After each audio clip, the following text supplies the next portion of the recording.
हम लोग केमिस्ट्री पढ़ते पढ़ते बहुत दूर तक आ चुके हैं ना। केमिस्ट्री का पहला लेसन पढ़ने के लिए हम लोग 4 से 5 वीडियो बना चुके हैं, है ना। उसमें हम चाहते तो पहला चैप्टर क्या कर सकते थे, शुरू कर सकते थे, लेकिन शुरू करने का कोई मायने मतलब नहीं था। बात समझे। दूसरी बात ये है तुमको कि ये चैप्टर को पहले ही चैप्टर हम स्टार्ट किए हैं और इसमें बहुत लोगों को लग रहा होगा कि कितना टॉप है ये। तो हम तुमको जानकारी के लिए बता दें, केमिस्ट्री में पहला नंबर में ये चैप्टर है और दूसरे नंबर में तुम्हारा चैप्टर जो आएंगे वो है कार्बन तथा इसके यौगिक। ये दो को चैप्टर बहुत टॉप है यहाँ, बात समझे। और टॉप होने के कारण इसको पहले शुरू नहीं किया जाता है, लेकिन इस चैप्टर को एकदम धैर्य के साथ, जिसको बोला जाता है संयम के साथ पढ़ेंगे तभी आएगा समझ में। और ये हम लोग पहला चैप्टर ही नहीं पढ़ रहे हैं, पहला चैप्टर ही नहीं पढ़ रहे हैं, ये जो है हम चारों चैप्टर को पढ़ रहे हैं। याद रखेंगे, ये जो चीजें हम सीख रहे हैं चारों चैप्टर के लिए है। बात हो जा रहा है ना। फिर कभी चैप्टर स्टार्ट करेंगे ना तो तुमको थोड़ा सा भी प्रॉब्लम नहीं होगा कि हमको ये नहीं आ रहा है समझने। इसलिए इस चैप्टर को, इसमें बहुत चीजें हैं याद करने के लिए, याद करें पहले, उसके बाद चारों चैप्टर हैंड में होगा हमारे। बात समझे कि ना समझे। आज का जो क्लास है तुम्हारा बहुत ही महत्वपूर्ण है। क्या है वो, तो अभिक्रिया कराना सीखना। हम लोग अभी अभिक्रिया जोड़ रहे थे, मतलब सिंगल जैसे हाइड्रोजन मिलकर के ऑक्सीजन से क्या बनता है न, बात समझे। एपी की अभिक्रिया SO4 से कराते हैं, तो ये तो आयन सब हुआ, लेकिन अब अणु और यौगिक के साथ अभिक्रिया कराएंगे तब क्या बनेंगे, बात समझे। तो उसके लिए वायलेंसी होना चाहिए कॉपी पर सामने, बात समझे। और पूछेंगे उसको बताना है, और प्रॉब्लम हो तो डायरेक्ट खड़ा होकर के बोलेंगे। बात तो बुझा रही है ना। तो हम जानकारी के लिए अगर पूछना चाहें तो सबको कि याद है कि नहीं याद है तो बताओ। Hydrogen, hydrogen, helium, lithium, beryllium, boron, carbon, nitrogen, तो अरे नहीं बोला, नहीं याद है ना। Oxygen, chlorine, neon, sodium, magnesium, aluminium, silicon, phosphorus, sulphur, chlorine, argon, potassium, calcium. हम तुमसे पूछे इसका वैलेंसी 1, इसका +1, इसका 0, भूला गया ना। इसका 0, इसका +1, +2, +3, 4, 3, 5, बोलो, -2, 6, -1, 7, 0, +1, +2, +3, 4, 3, 5, -2, -2, 6, -1, 7, 0, +1, +2। याद है ये? अच्छा, अब सुनोगे। नाइट्रोजन में -3 लगा देते हैं। पोटेशियम, पोटेशियम यहाँ पोटेशियम है P, यही है। चलो जी, उसके बाद हम तुमसे पूछे, ध्यान दोगे। अब हम तुमको आयन के बारे में हम थोड़ा सा जानकारी ले लें। बता दो SO4 का वैलेंसी, SO3 का वैलेंसी -2, NO3 का वैलेंसी -1, CO3 का वैलेंसी -2, उसके बाद PO4 का वैलेंसी -3, 1, OH का वैलेंसी -1। उसके बाद हम तुमसे पूछे HCOO, इसका -1, CH3, COO -1। उसके बाद NH4 प्लस का +1। और कुछ छूट रहा? चलो, उसके बाद हम तुमसे पूछे Cr2O7 -2, MnO4 -1,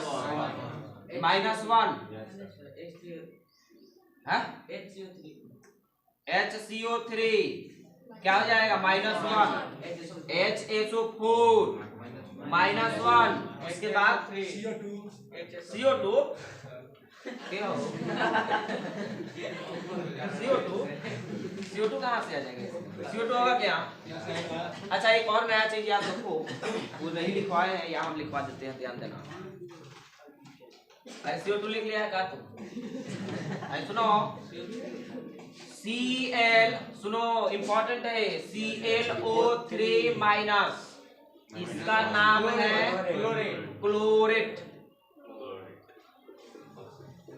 उसी तरीके से हम तुमसे पूछे IO3 माइनस आयोडेट,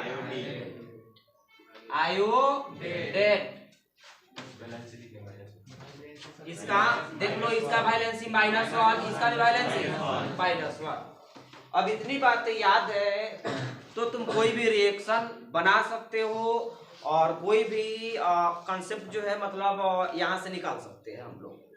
बात समझे? चलते हैं, देखते हैं क्या हम लोग सीखने आए हैं और कितना आसानी से हम लोग सीखते हैं, इतना सब दिमाग में होना चाहिए।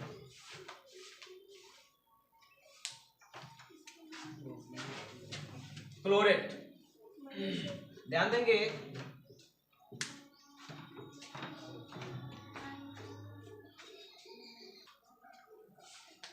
बात बुझा रही है? याद ध्यान देंगे। चलो बैठो बैठो जल्दी, ध्यान दो। अब देखना कहानी, हमारे पास अभिक्रियाएं होती है। अभिक्रियाएं बहुत प्रकार के होती है, जिसमें से हम लोगों को एक अभिक्रिया 10 में पढ़ना है। एडवांस के लिए हम 2 पढ़ा देंगे, ध्यान से सुनो। अभिक्रियाएं जो होती है, एक हमारे पास अभिक्रिया होती है आयनिक अभिक्रिया। सुनोगे ध्यान से, जो अभिक्रिया होती है ना, जिसको हम लोग क्या बोलते हैं? रिएक्शन बोलते हैं। रिएक्शन का मतलब होता है झगड़ा करना, याद रखेंगे। ये रिएक्शन जो है तुम्हारा हमारे 10 के हिसाब से, ध्यान दो, 10 के हिसाब से। हम ये नहीं बोल रहे हैं कि अभिक्रियाएं इतना प्रकार की होती है, हम 10 के हिसाब से बोल रहे हैं कि 10 में हम लोग को कितना अभिक्रिया पढ़ना है। तो 10 में हम लोग को 2 अभिक्रियाएं पढ़नी है, 2 प्रकार की अभिक्रियाएं। एक अभिक्रियाएं होगी तुमको आयनिक अभिक्रिया। कौन सी अभिक्रिया? आयनिक अभिक्रिया, जिसको हम लोग आयोनिक रिएक्शन बोलते हैं। और एक अभिक्रिया होती है तुमको सहसंयोजक अभिक्रिया। किस क्लास तक? 10 तक बता रहे हैं। और भी अभिक्रियाएं होती है, कोवैलेंट रिएक्शन, ध्यान देना। अभिक्रियाएं हम लोग को कितना प्रकार के 10 में पढ़ना है? 2 प्रकार की अभिक्रियाएं पढ़नी है। एक अभिक्रिया का नाम क्या है? आयनिक अभिक्रिया, और दूसरी अभिक्रिया का नाम सहसंयोजक अभिक्रिया। कंफर्म हो? अब देखो क्वेश्चन आया कि आयनिक अभिक्रिया किसको बोलेंगे, है ना? तो ध्यान देना, यहाँ हम लिख रहे हैं आयनिक अभिक्रिया। अब देखो सबसे, ये देखो जो पढ़ा रहे हैं ना, ये तुम्हारा पीछा जो है कभी छोड़ने वाला नहीं है। वो चाहे तुम 10 में चल जाओ, 12 में चल जाओ, किसी भी क्लास में चल जाओ, ये जो चीज पढ़ा रहे। और यहाँ से क्वेश्चन बहुत अधिक पूछे जाते हैं। ऑब्जेक्टिव कह देगा, 3-4 को ऑप्शन दे देगा, कहेगा कि निम्न में कौन आयनिक अभिक्रिया है, निम्न में कौन सहसंयोजक अभिक्रिया है, या सब्जेक्टिव करके पूछा निम्न में कौन आयनिक यौगिक है और कौन सहसंयोजक यौगिक है। बात पूछे कि ना पूछे? तो सुनो, आयनिक अभिक्रिया कैसे बनती है? तो जब इसमें आयनिक अभिक्रिया में, ध्यान से सुनो, इस आयनिक अभिक्रिया में आयनिक यौगिक होंगे। आयनिक अभिक्रिया में कौन सा यौगिक होंगे? आयनिक यौगिक होंगे। आयनिक यौगिक बोले तो आयनिक कंपाउंड। नहीं आया समझ में ये हम क्या बोल रहे हैं? अब सुनो, आयनिक यौगिक कब होंगे? जब धातु आप प्लस में अधातु मिलेंगे। आयनिक अभिक्रिया कब बनेगी? पहले तो ध्यान से सुनो, अभिक्रिया हम लोग को 10 में कितने प्रकार के पढ़ने हैं? 2 प्रकार के। एक क्या है? आयनिक अभिक्रिया, और दूसरा कौन सी अभिक्रिया है? सहसंयोजक अभिक्रिया। इसमें हम तुमसे पूछे कि आयनिक अभिक्रिया कहाँ होती है, तो आयनिक यौगिक में होंगी। कहाँ होगी? आयनिक यौगिक में। और सहसंयोजक अभिक्रिया सहसंयोजक यौगिक में होंगी। खैर उसके बारे में बात करेंगे, पहले इसके बारे में समझें। अब क्वेश्चन है कि आयनिक यौगिक क्या है। तो जब किसी यौगिक में धातु व अधातु मिल जाए तो क्या होंगे, आयनिक यौगिक होंगे। धातु अधातु पहचानने का हम तरीका बता दिए हैं कि धातु के लास्ट में क्या होगा, अम होगा, और अधातु रहेगा तो एन रहेगा या अदर चीज हो सकता है। जैसे क्लोरीन हुआ तो क्लोरीन के लास्ट में क्या है, न है, तो न है तो अधातु है। सोडियम, तो सोडियम के लास्ट में क्या है, अम आ रहा है, तो अम आ रहा है तो क्या हुआ, ये धातु हुआ। तो सुनो, हमको पहचानना है तुमको कि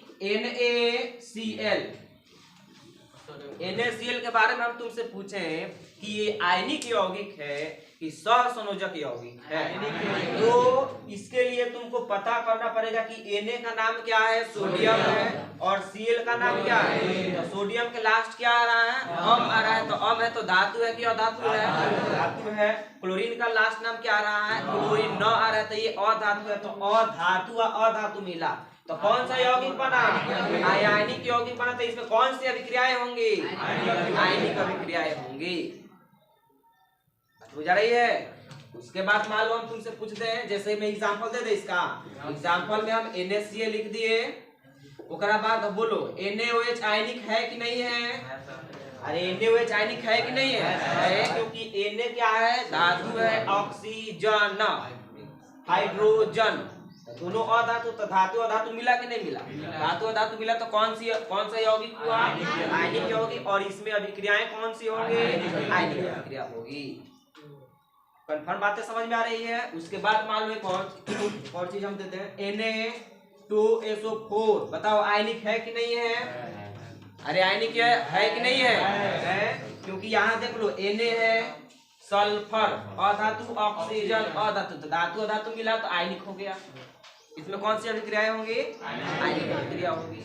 बात बुझा रही ना, मतलब बहुत सारी चीजें हो सकती है यहाँ ना। जैसे मान लो हम तुमसे पूछे MgCl2 आयनिक है कि नहीं है। ओकरा बाद हम तुमसे पूछे KClO3 ये आयनिक है कि नहीं है। अरे किसी भी यौगिक में वो धातु दिख जाए ना, समझ जाना कि आयनिक है। किसी भी यौगिक में धातु दिख जाए, अब बाकी सब अधातु है, एको धातु मिल जाए उसमें, तो समझ जाएंगे क्या है कि आयनिक यौगिक है। ये आयनिक है कि नहीं, इसका नाम है पोटेशियम, इसका क्लोरीन, तो ये सब हमें ऑक्सीजन है, ये क्लोरीन है, तो सब अधातु, धातु मिल गया, तो धातु अधातु से क्या मिलेगा, आयनिक। बात बुझा रही है। अच्छा, ठीक उसी प्रकार सहसंयोजक अभिक्रिया किस यौगिक में होगी, सहसंयोजक यौगिक में। सहसंयोजक अभिक्रिया किस यौगिक में होंगे, सहसंयोजक यौगिक में, सहसंयोजक यौगिक में। अब कोवैलेंट रिएक्शन कंपाउंड,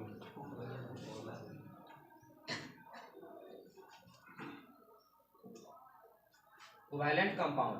अब ये कोवैलेंट कंपाउंड कैसे बनते हैं, तो कोवैलेंट कंपाउंड बनने के लिए तुमको अधातु आप प्लस में अधातु होना चाहिए। बात मुझे क्या होना चाहिए, दोनों अधातु होनी चाहिए। जैसे CH4 कार्बन, तो कार्बन में न आ रहा है, धातु क्या धातु, अधातु। हाइड्रोजन, तो दोनों अधातु, तो कौन सा यौगिक है, उसके बाद हम तुमसे पूछे CO2, तो CO2 में क्या कार्बन, देखो कार्बन ऑक्सीजन कोवैलेंट है कि नहीं है, सहसंयोजक है, तो इसमें कौन सी अभिक्रियाएं होंगी, सहसंयोजक अभिक्रियाएं होंगी।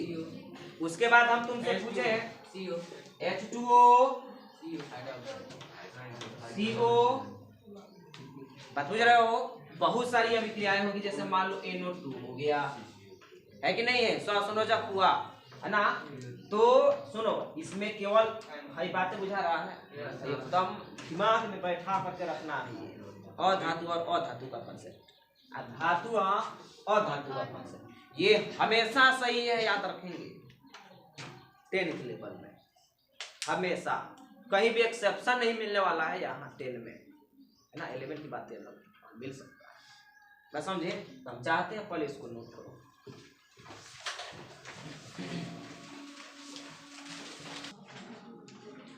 यानी हम तुमसे पूछे धातु और धातु मिलेगा तो आयनिक यौगिक बनाएगा कि सहसंयोजक? बोलो, आयनिक। और धातु मिलेगा तो सहसंयोजक बनाएगा। तो आयनिक यौगिक में कौन सी अभिक्रियाएं होंगी? आयनिक अभिक्रिया। आयनिक यौगिक में कौन सी अभिक्रियाएं होंगी? आयनिक अभिक्रिया। और सहसंयोजक यौगिक में सहसंयोजक अभिक्रिया। हम लोग फिलहाल जो सीखेंगे आयनिक अभिक्रिया सीखेंगे। कौन सी अभिक्रिया सीखेंगे? आयनिक अभिक्रिया सीखेंगे, आयनिक रिएक्शन।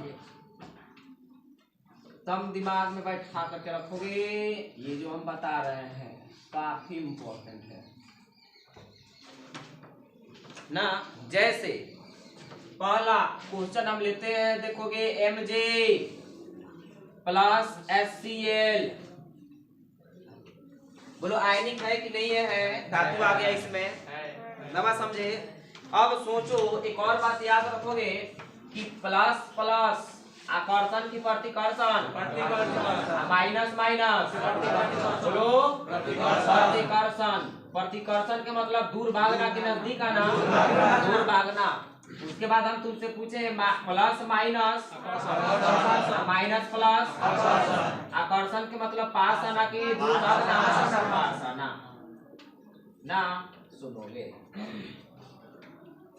यानी हम तुमसे पूछे यहाँ जो है ना, अब तोड़ने जा रहे हैं। हम तुमसे पूछे अभिक्रिया होने के पहले अभिक्रिया टूटती है, अभिक्रिया होने के पहले अभिक्रियाएं टूटती है। यानी अभिक्रिया होगा ना, उसके पहलों में से यौगिक जो है सब टूट जाएंगे। जैसे इसमें बहुत लोग गांव से जो आकर के पढ़ते हैं, तो गांव से आते हैं तो गांव के सारे दोस्ती को क्या कर देते हैं? तोड़ देते हैं।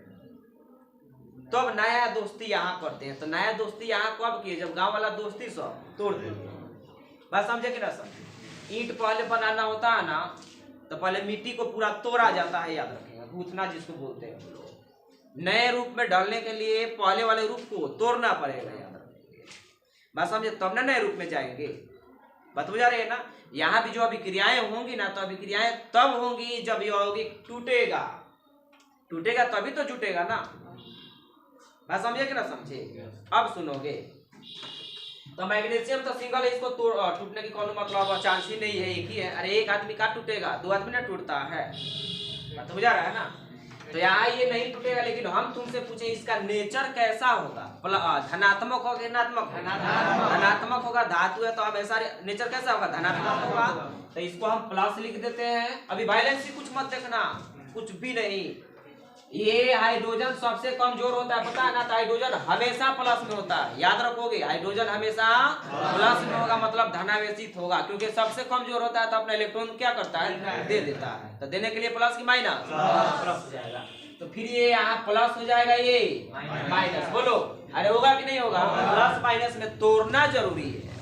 अब सुनो, अब हम तुमसे पूछे ये मैग्नीशियम धनावेशित होता है, तो हे दोनों में कावना के साथ मैग्नीशियम जाएगा, माइनस वाला के साथ जाएगा। तो माइनस वाला क्या है? क्लोरीन है। तो तुम क्या करो? कुछ मत करो, एकदम आराम से पहले यहाँ मैग्नीशियम लिख दो, तो ये धनावेशित है। ये कावना के साथ चला गया, Cl के साथ चला गया। अब वैलेंसी पता करो, मैग्नीशियम का वैलेंसी कितना होता है? 2। तो फिर अभिक्रिया करा रहे हैं ना, तो फिर प्लस क्या जरूरत है? 2।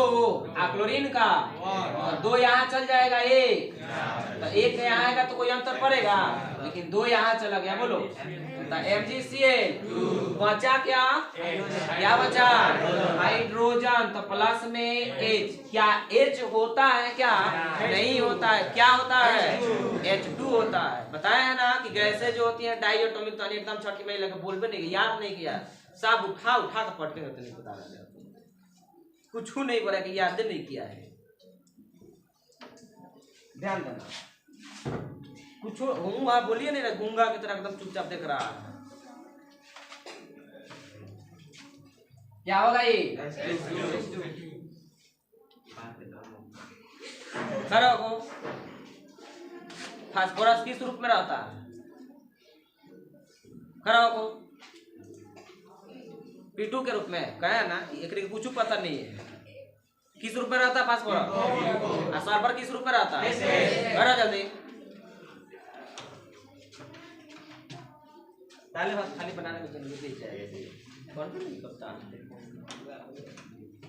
देखो ध्यान से, अब आप तो बुझा रहा है रिएक्शन, ओकरा बाद ध्यान दोगे। ओकरा बाद हम तुमसे पूछे कि मान लो कि हम कहते हैं के आ प्लस, मान लो कि HBr लिख दिए, के प्लस HBr, तो के क्या है, के का नाम क्या है पोटेशियम। तो पोटेशियम धातु क्या, धातु है को तो प्लस होगा कि माइनस होगा, प्लस होगा। यहाँ हाइड्रोजन प्लस की माइनस, प्लस, अब ब्रोमीन माइनस। अब बताओ पोटेशियम हाइड्रोजन के साथ जाएगा कि ब्रोमीन के साथ जाएगा, ब्रोमीन के साथ जाएगा, तो ये बन जाएगा KBr और प्लस में बोलो H2। अब बताओ के का भी वैलेंसी 1, Br का भी वैलेंसी 1 होता है, तो ये KBr हो गया प्लस H2 हो गया, वैलेंसी दोनों का एक है, कोई दिक्कत नहीं था। बोलो जी। उसके बाद मान लो हम तुमसे कहते हैं Al plus HI, Al plus HI, जितना हाइड्रोजन ग्रुप होता है उसका सभी का वैलेंसी एक होता है। जितना हाइड्रोजन ग्रुप होता है फ्लोरीन, क्लोरीन, ब्रोमीन, आयोडीन, सभी का वैलेंसी एक होता है। तो हम तुमसे पूछे यहाँ अल्युमिनियम धातु क्या, धातु धातु में तो प्लस की माइनस, यहाँ ये तो अल्युमिनियम किसके साथ जाएगा, आई के साथ, Al। अब वैलेंसी देखो, अल्युमिनियम के यहाँ वैलेंसी आई का तो भेज दो, तो ये Al फिर आप प्लस में बात तो बुझा रही है, पहले नोट करो इसको।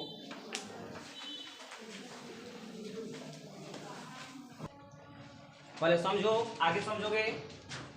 Zn प्लस H2SO4, सुनो जिंक धातु है, क्या धातु है, धातु है, तो ये प्लस और ये प्लस, ये कौन minus, SO4 minus, hydrogen plus में है। तो बताओ Zn किसके साथ जाना चाहेगा, SO4 के साथ, तो Zn लिख दो और SO4 लिख दो। अब पता करो वैलेंसी के बारे में, तो जिंक का भी वैलेंसी 2 होता है, लिखवाए, और SO4 का भी वैलेंसी 2 होता है, तो दोनों का वैलेंसी 2 होगा, तो कट जाएगा, कटेगा कि नहीं कटेगा, कट गया। ओकरा बाद क्या निकला है, H2 नहीं है, तो प्लस में H2, बात बुझ रहे हो। उसके बाद मान लो हम कहते हैं Zn प्लस CuSO4, तो ये प्लस बोलो आई कॉपर धातु है, तो प्लस है ये माइनस, तो क्या हो जाएगा। अब बताओ Zn किसके साथ जाएगा, SO4, तो Zn SO4 आ प्लस में Cu। बात बुझा रहे हैं ना, नोट करो इसको, नोट करो, बहुत अच्छा से क्वेश्चन दे रहा है। जानते हो इस पर जितना क्वेश्चन हम लिए है ना, बहुत फेमस ये रिएक्शन है। अब यही रिएक्शन दूसरा किससे पूछेगा ना, नहीं बता पाएगा, 10 में बता रहे हैं, ध्यान सुनोगे बस। समझे, इसी रिएक्शन के लिए उतना हम लोग खेले 4 को वीडियो बनाए हैं कि ये आए समझ में ना, तो टोटल यही किताब में लिखा हुआ, जाकर देखो, केवल रिएक्शन मिलेगा, केवल रिएक्शन है। एक बड़ा फेमस रिएक्शन ले रहे हैं, ध्यान से सुनोगे, बहुत ही famous reaction, Fa plus CuSO4। कहोगे सर जी इसमें फेमस क्या है, फेमस है ये प्लस, ये प्लस है ये, तो बताओ ये किसके साथ जाएगा, Fa प्लस में Cu। बोलो, हम तुमसे पूछे कि Fe का वैलेंसी 2 और SO4 का वैलेंसी 2 हो गया, तो दोनों का 2 कट गया, तो FeSO4 प्लस में। अब जानते हो यहाँ क्वेश्चन कैसे पूछे जाएंगे, ध्यान दो। अब जो सेटर जो है ना, क्वेश्चन सेटर, वो बुर्बक नहीं हम लोग जैसा, चालाक है वो। तुम सोच रहे होगे कि यहाँ जो है ऐसा ही क्वेश्चन दे देंगे, हम बना देंगे, तो ये भी क्वेश्चन आता है, लेकिन जब हार्ड करता है ना 10 का एग्जाम तुमको, तब क्या कहेगा, क्या होता है जब आयरन की अभिक्रिया कॉपर सल्फेट से कराते हैं, आयरन की अभिक्रिया कॉपर सल्फेट से कराएंगे, तो देखो क्या होता है जब आयरन की अभिक्रिया कॉपर सल्फेट से कराएंगे, तो फेरस सल्फेट प्राप्त होगा और कॉपर विस्थापित हो जाएगा। ओकरा बाद तुमसे पूछ देगा, इसको लैंग्वेज में कैसे लिखेंगे, क्या होता है जब जिंक की अभिक्रिया सल्फ्यूरिक अम्ल से कराते हैं, तो क्या बनता है, जिंक सल्फेट प्लस में कौन सी गैस रिलीज होती है, हाइड्रोजन गैस रिलीज होती है। तो इसको लैंग्वेज में ध्यान से सुनोगे, लैंग्वेज में हम बहुत सारे होमवर्क देंगे लैंग्वेज में लिख करके आने के लिए। हम लैंग्वेज में देंगे, तुमको रिएक्शन करा करके आना है। जैसे क्या होता है जब मैग्नीशियम की अभिक्रिया हाइड्रोक्लोरिक अम्ल के साथ कराते हैं, तो यही ना हमारा मैग्नीशियम है, हाइड्रोक्लोरिक अम्ल के फॉर्मूला HCl। तो अब आगे नहीं बन जाएगा रिएक्शन प्लस माइनस करके। अब आयनिक क्यों है, क्योंकि प्लस माइनस में टूट गया। ध्यान से सुनोगे, वही यौगिक प्लस माइनस में टूटेंगे जो आयनिक होंगे।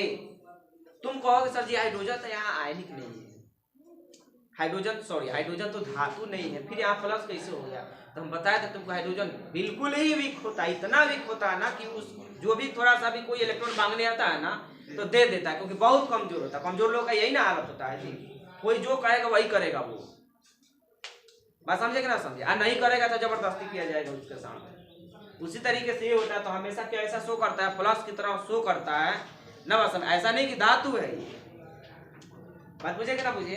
अब देखो, अभी हम जितना भी अभिक्रिया तुमको दिए हैं, इस अभिक्रिया में तुमको इधर तत्व है इधर यौगिक, इधर तत्व है इधर यौगिक, इधर तत्व है इधर यौगिक, इधर तत्व है यौगिक, तत्व है यौगिक।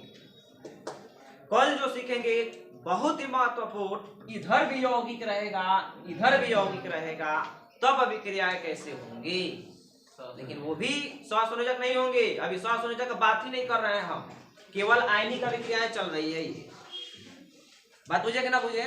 तो हम लोग कल देखने वाले हैं दोनों तरफ जब यौगिक हो, दो यौगिक कंबाइन करेगा तो अभिक्रियाएं क्या होगी। बात समझे। तब तक के लिए मिलते हैं। जय हिंद जय भारत। नोट कर ले इसको।